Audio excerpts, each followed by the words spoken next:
Herr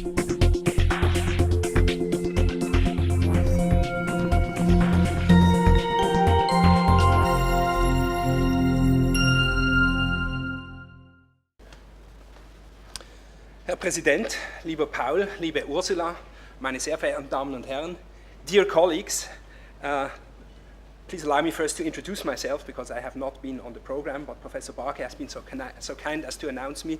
I'm Marcel Weber from the University of Geneva and a former student and assistant of Paul's, and it is my great pleasure and exceptional honor to present this Laudatio on the occasion of Paul's retirement from his chair at the Leibniz University, Hannover. I know that he is not retiring from philosophy, not even from teaching, but nonetheless, I believe it is an appropriate occasion to look back at a remarkable career and to celebrate what Paul has done for the philosophy of science, both intellectually and institutionally, during the last 40 years or so. I say or so because Paul's entry into the field of philosophy is somewhat difficult to date. He studied, at least from the outside, he studied physics and philosophy from 1966 to 71 in Munich, and first came into contact with the philosophy of science through Wolfgang Stegmüller, so far as I know.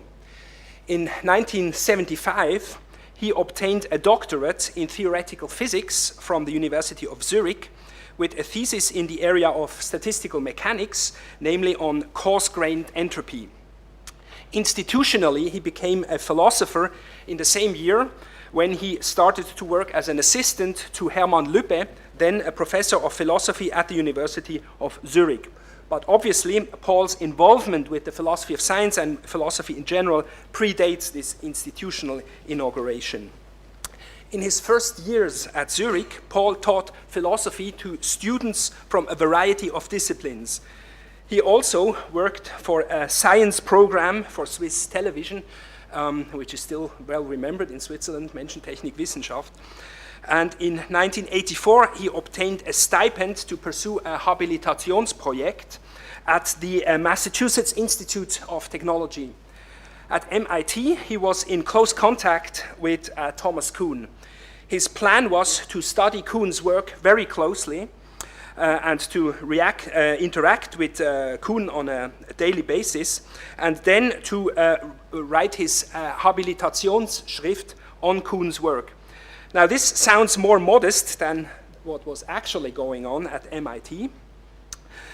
For the book that Paul eventually presented as his Habilitationsschrift, titled Die Wissenschaftsphilosophie Thomas S. Kuhns in German and Reconstructing Scientific Revolutions in English, is much more than a philosophical study of Kuhn's thought.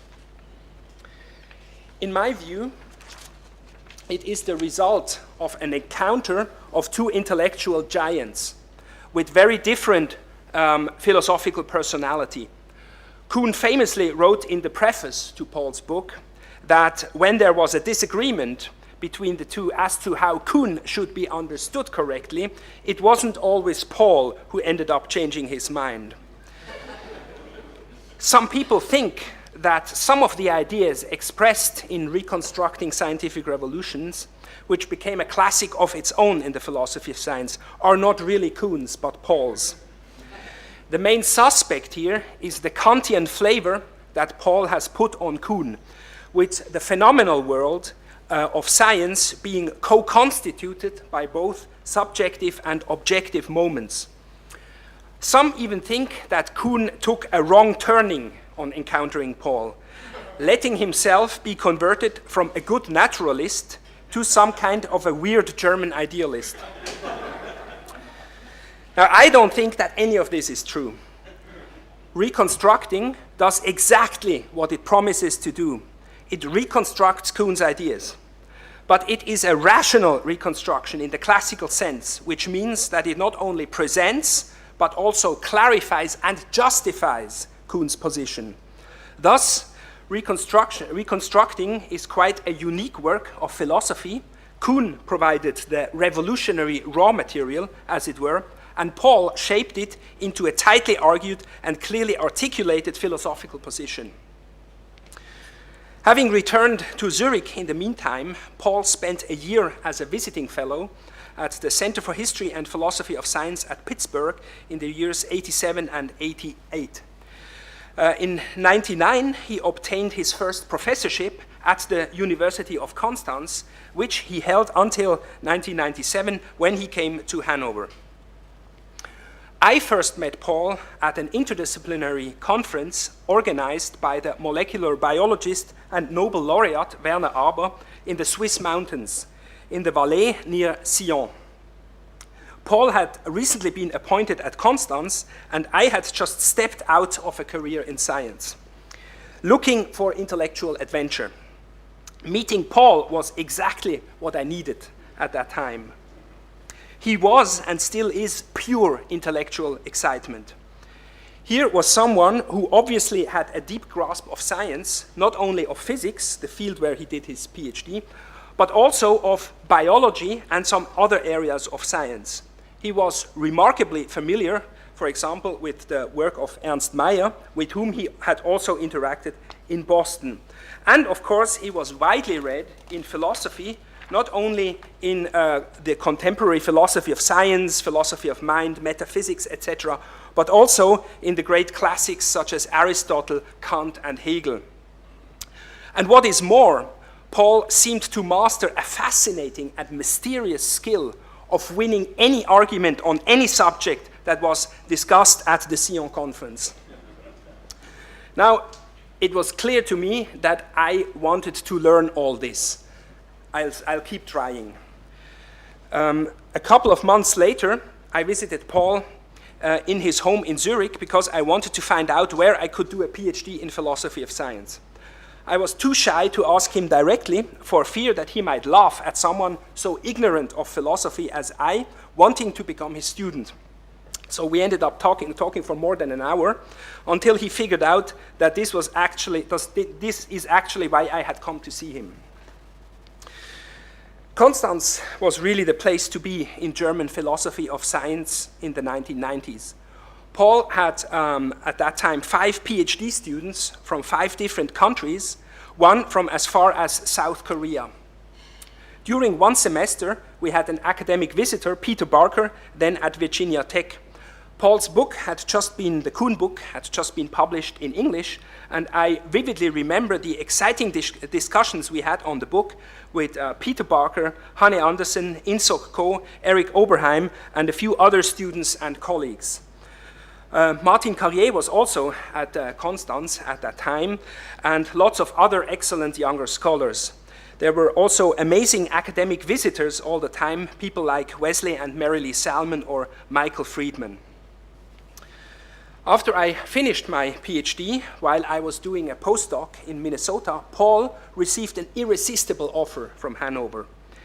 He had not just one, but 2 of these distinctly German assistant positions, and lots of money for organizing things.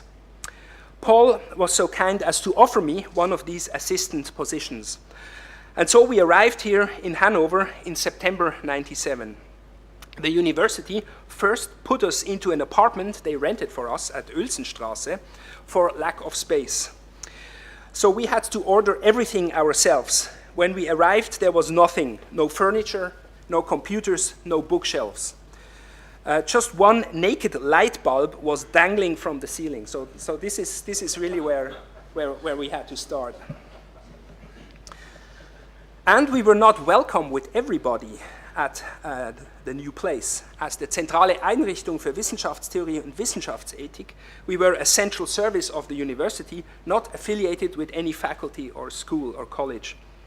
The local philosophers at first were not exactly enthusiastic about our arrival, except of course for Helmut Haidt, who ended up doing his PhD with Paul.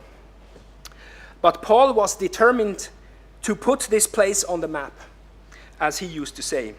And so we went to work. We initiated the Leibniz lectures. That was actually before the University of Hanover became the Leibniz University. And our first Leibniz lecturer was no lesser than Jae-Gwon Kim. And his lectures, unfortunately, were quite poorly attended. But the Leibniz lectures became more popular every year and are today well known, not just locally. In 1999, we organized a huge legendary conference titled Incommensurability and Related Matters, together with Howard Sankey, who actually spent, if I remember correctly, over a year here as an academic. Okay, 6 months, okay. But you were here twice, no? Okay, anyway. So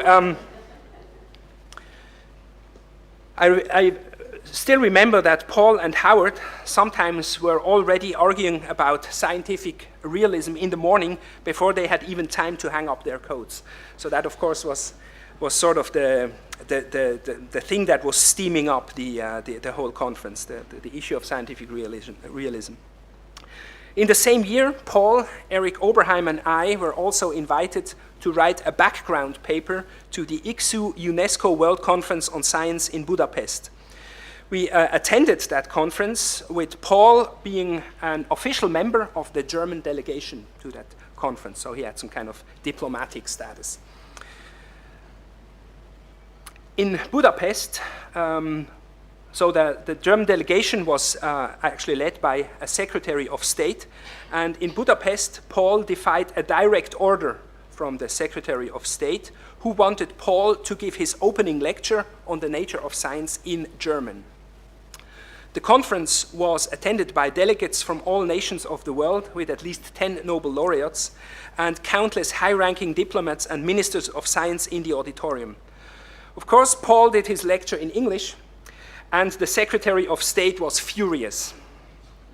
Just before Paul's talk, the Secretary of State had threatened to call on an even higher authority, which at that time could only have been the Schröder government. Paul wasn't moved a bit. Perhaps he wasn't scared because we were used to dining right next to Chancellor Schröder at our common Lieblingsitaliener. But I think, in fact, this episode is very revealing about Paul's personality.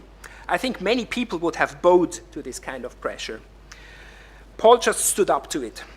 And I think it is, in part, this kind of a resolution that allowed him to accomplish what he did, in particular at the institutional level, about which later.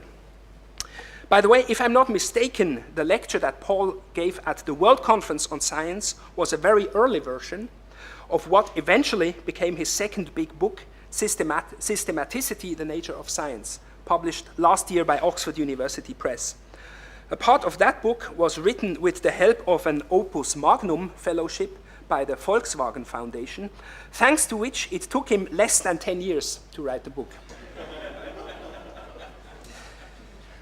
If his first major book was An Encounter with Kuhn, the second one is Paul's reply to one of the other great philosophers of science of the 20th century, Paul Feyerabend, with whom he had interacted on a regular basis in the 1980s in Zurich and who became a very close friend. By the way, if you read German, you absolutely must read his exchange of letters with Feyerabend, titled Aber ein Paul hilft doch dem anderen. It's another encounter of intellectual giants and also a living testimony of a time long past when people were still writing letters and keeping them. Paul's Systematicity book takes on Feyerabend's challenge, according to which there is nothing that distinguishes science from other forms of knowledge, such as traditional and local knowledge systems. He carefully, and you won't be surprised, systematically, develops his answer, according to which the distinguishing feature of science is its systematicity.